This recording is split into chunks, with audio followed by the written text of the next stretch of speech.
Faz apenas 21 dias que tudo começou. O movimento pelo passe livre, quase desconhecido no país, organizou a primeira manifestação pela redução das passagens, enfrentou a polícia, conseguiu a redução da tarifa de ônibus e perdeu o controle do movimento. Faz apenas 3 semanas que as ruas, país afora, se encheram de manifestantes com reivindicações de todo tipo. Nunca se usou tanto o adjetivo pacífico para opor a multidão em passeata ao vândalo, esse que barbarizou tantas cidades. Nesta semana, olhos e ouvidos se voltaram para Brasília, onde a agitação das ruas desembarcou em forma de crise e de desconcerto. A presidente fez 2 pronunciamentos de sexta-feira para cá. Devaneou com uma constituinte específica para a reforma política, teve de desistir da ideia e agora insiste na convocação de um plebiscito. O Congresso acelerou como nunca a pauta atrasada de votações e votou como o povo na rua queria. O Supremo até chegou a decretar a prisão de um deputado federal. Aos poucos, as ruas estão se esvaziando. A Copa das Confederações, que atraiu tantos protestos em torno dos estádios, vai chegando ao fim. Que saldo teremos deste junho, que entrará para a nossa história como uma temporada de fúria e de descontentamento?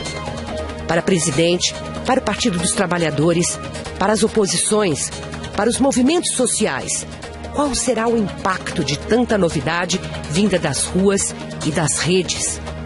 O sociólogo americano Rory McVee, estudioso dos movimentos sociais, diz que uma vez deflagrados, protestos sempre trazem novas demandas. Abre aspas. Os governantes preocupados em se manter no poder têm de descobrir como atender seus eleitores e demais grupos. Fecha aspas. Para falar sobre as manifestações deste mês de junho pelo país todo, recebemos hoje Marcos Nobre, professor de Filosofia Política da Unicamp, e que hoje lançou um ensaio sobre as manifestações. E Augusto de Franco, que é um estudioso das redes sociais. Sejam muito bem-vindos, e das manifestações, não é? Como participante e como estudioso.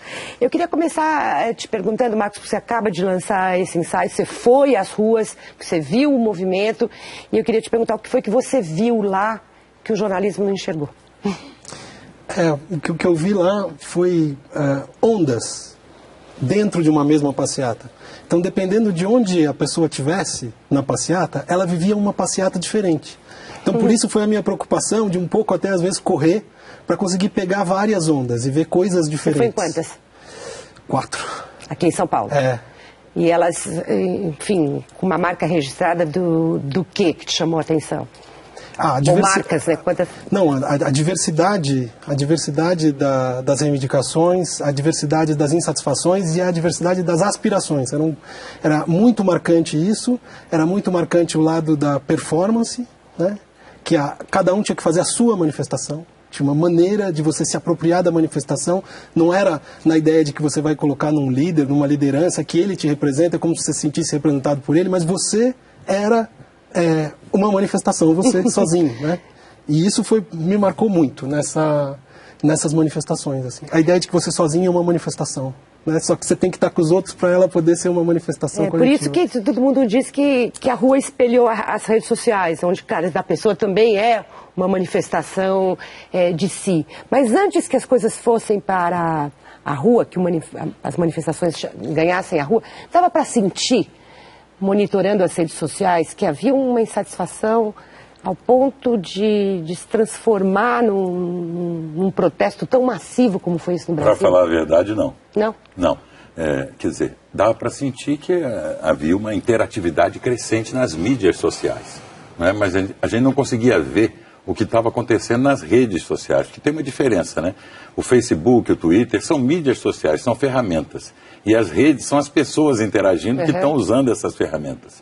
Então, eu fui surpreendido, mesmo quem estuda redes sociais, foi surpreendido com o tamanho, a abrangência da manifestação, sobretudo 17 de junho e 18 de junho.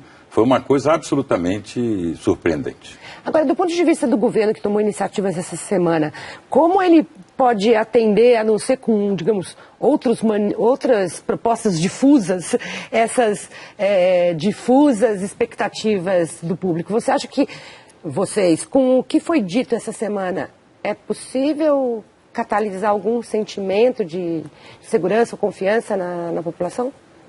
Eu acho que o sistema político está ainda tentando responder. Entender, e que as respostas, a dificuldade de entender é enorme, porque não tem o formato clássico da manifestação organizada por um partido, por uma entidade, não tem palanque, não tem liderança, então tem essa dificuldade. Mas eu acho também que tem um problema de conflito entre os poderes e entre os níveis de governo. Se a gente for olhar, por exemplo, o Rio Grande do Sul agora anunciou o passe livre estudantil. O Senado coloca o passe livre estudantil em votação, ou seja, tentando canalizar para a questão do transporte, ao mesmo tempo em que o governo federal está tentando ligar para a questão do plebiscito. Da reforma então, política. Existe um certo conflito de como canalizar isso dentro do sistema político, se vai ter acordo ou não. Mas o que é importante, como você disse, Mônica, é que existe uma prontidão. Se essas respostas não forem respostas minimamente satisfatórias, as pessoas voltam para as ruas. Dá para sentir isso? Dá para sentir. Eu acho que eles não entenderam o caráter social dessa manifestação. Eles ficaram procurando algum motivo político. Queriam saber qual era a reivindicação principal, quem estava organizando. Eles não entenderam que isso foi um enxameamento da população. É o que a gente chama de swarming, em teoria das redes. Quer dizer, as pessoas, de repente, elas vão interagindo, vão se comunicando, e aí enxameia, como um enxame mesmo, um enxame de insetos. E isso é um fenômeno que vem acontecendo com uma certa frequência agora no século XXI. Desde 2004, o grande enxameamento espanhol, mas é uma coisa essencialmente social, quer dizer, é um metabolismo da rede social. Não é uma coisa para obter um resultado. Por isso que essas pesquisas que eles fazem de campo, perguntando opinião, qual é a sua reivindicação, para tentar saber qual é a principal reivindicação. Não consegue fechar. Não consegue fechar, porque não é nenhuma daquelas e é todas aquelas. Todas aquelas. Quer dizer, há uma insatisfação difusa com o sistema. Se você perguntar à pessoa, mas o que é o sistema? O que é o sistema? Ele não sabe explicar para você, mas ele sabe que ele está insatisfeito. Tem alguma coisa errada, como no filme da Matrix. Acho que a manifestação mais evidente é a rejeição aos partidos, que ficou bem clara nas... E que não é brasileira, você sabe, né? A rejeição aos partidos em todas essas manifestações, no 15M espanhol, 15 de maio de 2011, eles diziam, vocês não nos representam. Nossos sonhos não cabem nas vossas urnas. Que é uma frase forte, né? Então não é uma coisa brasileira, não tem um culpado por isso, não é alguém que está infiltrado. Isso é um metabolismo da própria sociedade. Ao mesmo tempo, aqui no Brasil, a gente vem de mandatos de 4 anos, com eleições gerais de voto obrigatório, que são... o que talvez a maior eleição do mundo, porque o sendo obrigatório são dezenas de milhões, em processos de ampla discussão, com programa eleitoral. Então, o que é que no sistema falhou, quer dizer, qual a grande falha que fez com que as pessoas de fato falassem, não, tem que ir para a rua e tem que protestar? Democracia não é só votar. Essa que é a grande lição, eu acho, de todas essas revoltas de junho. Democracia não é só votar. A democracia é ser capaz de influenciar o sistema político numa determinada direção. Porque, veja, muitas das reivindicações eram reivindicações também orçamentárias, de quais são as prioridades do orçamento. Dizendo, olha, essas prioridades não são transparentes, essas prioridades não são discutidas publicamente, elas são prioridades que não são as nossas prioridades, nós queremos que as nossas prioridades sejam levadas em conta.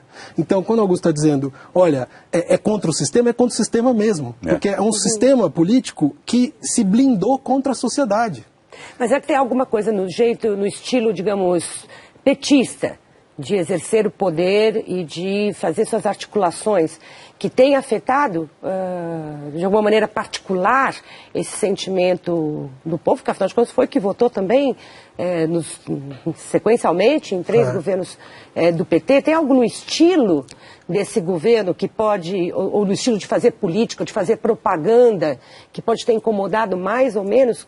Porque algo fez com que isso acontecesse agora, não é? Depois de 10 anos mas de governo. Eu acho que não foi assim uma insatisfação com um estilo de governar, nem com um estilo de fazer política, embora isso entrou também. A grande surpresa disso é que muita gente achava que era proprietário do movimento de massa, viu que não é. Porque nós colocamos, quer dizer, o Brasil colocou na rua um contingente que nunca colocou na sua história dessa maneira. Então isso foi uma surpresa para esse velho estilo de fazer política. Mas eu acho que a insatisfação é com o sistema mesmo.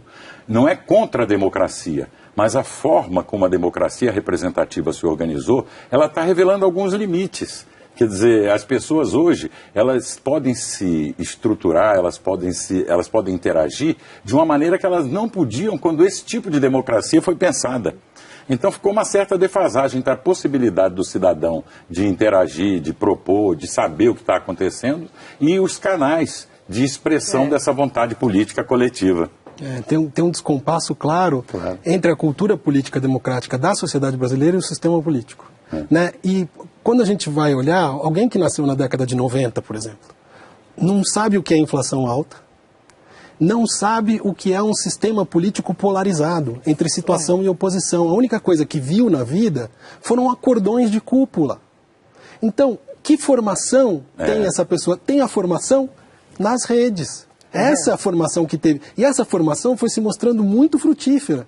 E foi se mostrando avançada. Não é politizada no modo clássico. Não, é outro tipo de política. Digamos, de valorização das regras democráticas, de como o sistema democrático funciona, o que se pode esperar de fato de um governo que não se pode. Mas tem um aprendizado aí. Tem um aprendizado para os dois lados, eu acho. Para o sistema político de que, olha, a sociedade está funcionando com uma cultura política que não é essa, e também para as pessoas que foram às ruas. Né, de que você ir à rua e você se manifestar, tudo bem, existe um sentimento contra os partidos, etc. e tal, mas olha, a gente tem que aprender a tolerância também, né? A gente tem que aprender que também uma pessoa que tem uma camiseta de um partido, tem uma bandeira do partido, ela pode participar. Né? Teve essa rejeição, vamos dizer, inicial muito forte. Mas que não foi só brasileira. Não. Geral. É geral isso. Mas estou dizendo, isso é um aprendizado que também, ao longo do tempo, você vai fazendo. Porque no começo, você pensa o seguinte, esses partidos não estavam aqui no começo e agora querem se aproveitar, tá certo? Então, mas com o tempo também você vai dizendo, olha, mas todo mundo tem que ter o direito de participar e a violência não é admissível. Seja contra um indivíduo, seja contra um partido, seja contra um grupo. Então tem um aprendizado das pessoas que foram à rua também. Uma sensação de que vivem um momento histórico, sabe? Eu vi isso muito na rua. Um incidente, por exemplo, quase que um evento que é quase um incidente, que parece também uma outra face desse despreparo, que é do pessoal mais politizado, que é particularmente o movimento Passe Livre. Eu fiquei muito impressionada com o fato de que o presidente recebeu o grupo deles, que se sentaram ali ao lado da presidente com uma expressão amuada pelas imagens que apareciam, e que depois na porta do palácio disse que a presidente é despreparada. Também eles são despreparados para essa liturgia de chegar, não acham? Acho.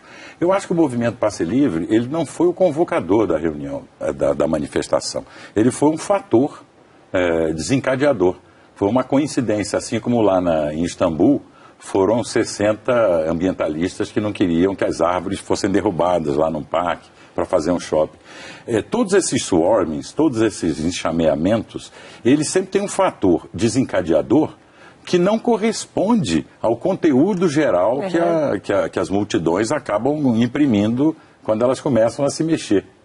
Mas ali junto com o movimento Passe Livre no começo, você deve ter visto, nas primeira passeata, até a segunda talvez, você tinha os partidos mais à esquerda juntos. Sim. Talvez não explicitamente com as suas bandeiras, Desde mas o eles começo. estavam lá, Estavam o PSTU, o PCO, sobretudo o bandeira. O PSTU. Com bandeira, estavam lá apoiando. E depois eles foram, digamos, afastados, eles se retiraram também do movimento, com a acusação de que o movimento tinha sido invadido por uma classe média alienada, pelos coxinhas, era a acusação principal, por fascistas, por golpistas, por uma extrema-direita. Você viu isso tudo? Quer dizer, havia todos esses grupos lá, ou isso é discurso, para um esvaziar o outro, retirar o outro do movimento? Quando você tem uma manifestação dessa, que não tem um objetivo único e não tem uma unidade de organização, o sentido da manifestação está em disputa. Então você começa a disputar o que é essa manifestação. Né? Então você vê lá aqueles que disseram, olha, isso são fascistas. Tinha gente defendendo a ditadura militar? Tinha, eu vi. Tinha gente sendo violenta contra pessoas de partido? Tinha, eu vi. Agora, uma minoria. A grande maioria estava alheia a tudo isso. A grande maioria queria simplesmente dizer, olha, o sistema tal como ele funciona hoje, ele não corresponde a como eu penso a vida democrática. Não nos representa. Eu não sei muito bem o que é essa democracia nova. As pessoas que estão na rua. Mas eu sei o que eu não quero. E o que eu não quero é que funcione desse jeito. Isso eu acho também, Mônica. O Castells também escreveu um livro sobre as manifestações, que vai sair aqui no Brasil em setembro. Ele tem a mesma opinião, que é, independentemente das palavras de ordem que estão sendo ditas, independentemente das bandeiras, uma nova forma de democracia, que ninguém sabe como vai ser, está nascendo. Está nascendo. E ela está nascendo, ela não é contra a democracia representativa. Ela é um alargamento com as possibilidades reais, não é, da democracia. Mas ao mesmo tempo em que acontece naturalmente que no segundo, ou terceiro, ou no quarto momento, grupos começam a se aglutinar no meio dessa multidão, cada um com, digamos, práticas ou expectativas, comportamentos diferentes, isso tende a provocar dispersão ou aglutinamento de novo? Nas redes, esses grupos se reorganizaram com mais força, já com, digamos, com códigos, com placas, com uma plataforma, né? Mas eles eram tão minoritários, como o Marco falou, na multidão que se reuniu, não só aqui, né? Porque o formidável desse junho, sobretudo 17 de junho e 18 de junho, é que a coisa alastrou pelo Brasil. Aconteceu em cidades como Itanhandu, Viçosa, Manaus, Porto Alegre, São Paulo, Rio, cidade pequenininha, Rio Pomba. Periferia. Né? Periferia das grandes cidades. Então, é óbvio que ninguém poderia articular isso. Isso foi um processo viral. Isso foi um processo quase que a gente tem que estudar com uma dinâmica epidemiológica, né? Quer dizer, foi peer-to-peer, quer dizer, ponto a ponto, que as pessoas foram se comunicando pelas mídias sociais e por telefone, por todo tipo, presencialmente e tal. Quer dizer, a clusterização de pequenos grupos se formarem dentro disso, até agora não foi relevante para a dinâmica geral que a movimentação assumiu. E você acha que os nossos líderes tradicionais estão conseguindo entender o que está acontecendo? Não, acho que a ficha começou a cair. Né? No começo ficaram totalmente atônitos, sem saber o que fazer. Porque eles perguntavam, bom, com quem eu negocio? Qual é a liderança? Fala assim, olha, você não entendeu, não é esse o ponto aqui. Né? Então, inclusive, esse episódio que você citou, Mônica, do MPL, que é um movimento nacional, é importante que se diga, ser recebido pela presidente, na verdade, é uma tentativa de empoderar, não é uma palavra feia, mas é uma tentativa de empoderar esse movimento para dizer, olha, eu vou escolher uma liderança com eles que eu vou falar. E por isso eu acho a resposta deles, tá certo? Olha, a gente não vai querer ser o bode expiatório disso, ou seja, a gente não vai querer ser colocado num lugar que a gente não quer ocupar, que é o de representante de todos os manifestantes. E eles não são mesmo, não são mesmo. Eles não são mesmo. E sabem que não são. Não, mas o comentário de uma das moças da liderança, se é que pode falar do movimento, era de que a presidente era despreparada para aquele tema e tal, que, de certa forma, para quem está acostumado com as liturgias institucionais, mas foi uma resposta política, né? Foi uma resposta política a essa tentativa, vamos dizer, do sistema de dizer, olha, vamos colocar alguém como liderança e aceitar como liderança, e se essa pessoa se aceitar como liderança também, aí a gente começa uma negociação. Aí o movimento organizado diz, olha, nós não vamos fazer esse papel. Então isso é uma coisa muito interessante, porque quem se colocar no lugar de liderança, imediatamente vai ser afastado pela multidão. Agora, você diz que isso também é uma consequência de um PMDBismo que existe na política brasileira, que tomou conta como forma de agir, que matou as oposições e que, de certa forma, acomoda todos os problemas. Eu quero ouvir sobre isso daqui a pouquinho, e de você o que as redes estão preparando para o futuro próximo, depois do intervalo.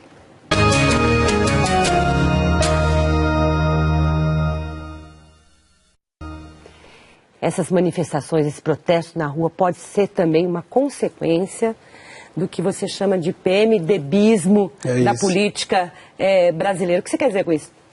É um processo de blindagem do sistema político contra as ruas, né, que começou lá no impeachment do Collor. No resultado do impeachment, quer dizer, o povo vai para a rua, retoma o poder, afasta o presidente. E nesse momento o sistema político vendeu a seguinte interpretação: Collor caiu porque não tinha uma supermaioria. Veja bem, não é uma maioria, é uma supermaioria. E que só consegue se manter no poder quem tiver supermaiorias.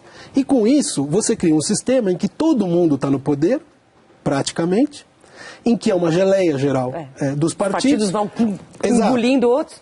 E que você tem um processo de chantagem permanente. Porque a supermaioria nunca é supermaioria de fato. Você tem a supermaioria, mas quando vota, vota tudo apertado ali, o que o governo precisa. E esse processo de blindagem, ele foi ao longo do tempo se acentuando.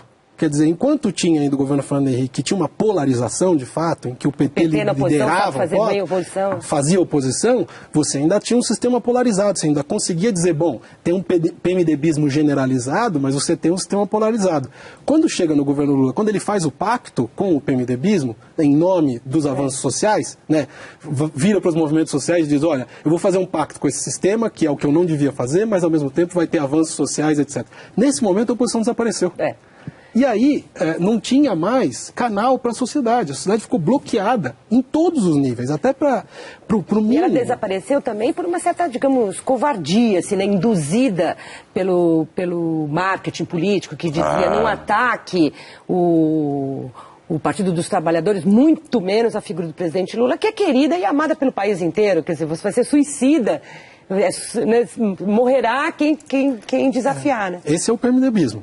Né? O PMDBismo é justamente... tucano, inclusive. Né? Mas no fundo, o que a gente viu, eu acho, não sei se o Augusto concorda, mas é que no governo Fernando Henrique você teve alguns quadros que tomaram a direção desse processo de dirigir o PMDBismo, que o PMDBismo nele mesmo é uma geleia geral, mas fala, olha, nós vamos dar rumo e direção, é para cá. E depois, o PSDB se mostrou ele mesmo um partido de tipo PMDBista, né, de fundo PMDBista, que não conseguiu construir uma alternativa de oposição, de verdade, ao país. Né? Isso é verdade, não tinha oposição. Agora o que você acha que acontece no futuro próximo da... Pois é, antes de responder essa questão que é difícil, eu acho que esse fator político no Brasil, ele pode ter pesado realmente. Mas eu acho que nós estamos diante de uma transformação mais profunda do que isso, né? Tanto que ela se dá com características semelhantes em vários países com situações políticas muito distintas. Sem dúvida. Muito distintas. Então, há uma fermentação subterrânea na sociedade que a gente não viu. Quer dizer, há alguma coisa... Vimos quando ela só vemos quando ela aparece assim. Na erupção, né? O que vai acontecer, você pergunta? O que eu acho que vai acontecer não é um movimento, como a gente viu nos 7 dias que abalaram o Brasil, de 17 a 24 de junho, que foi ali o cume, o ápice. Né? Não é que isso vai continuar, isso não pode continuar toda a vida. Não é que vai decair, mas é que isso vai ser muito mais frequente. Quer dizer, enxameamentos assim vão acontecer e de diversas formas. Termina a Copa das Confederações, de certa forma, esfria uma parte, um pretexto dos protestos, mas ele pode aparecer mas onde ele já está pulverizando, está acontecendo muitas coisas interessantes em praças de cidades do interior, na periferia de São Paulo, não é? Está acontecendo coisas dentro do metrô que a gente não fica sabendo, está acontecendo em todo lugar. Então, o que é isso? A sociedade, a efervescência aumentou, a interatividade aumentou, a qualidade daquilo que nós chamávamos de sociedade não é mais a mesma. Que bom, e é interessante quando a gente está diante de um momento desses para ver, observar e aprender com tudo isso, né? Muito obrigada, Marcos, muito obrigada, Augusto, pela participação aqui no Entre Aspas, e obrigada a você também, que acompanhou a gente até aqui. Voltamos terça-feira. Até lá.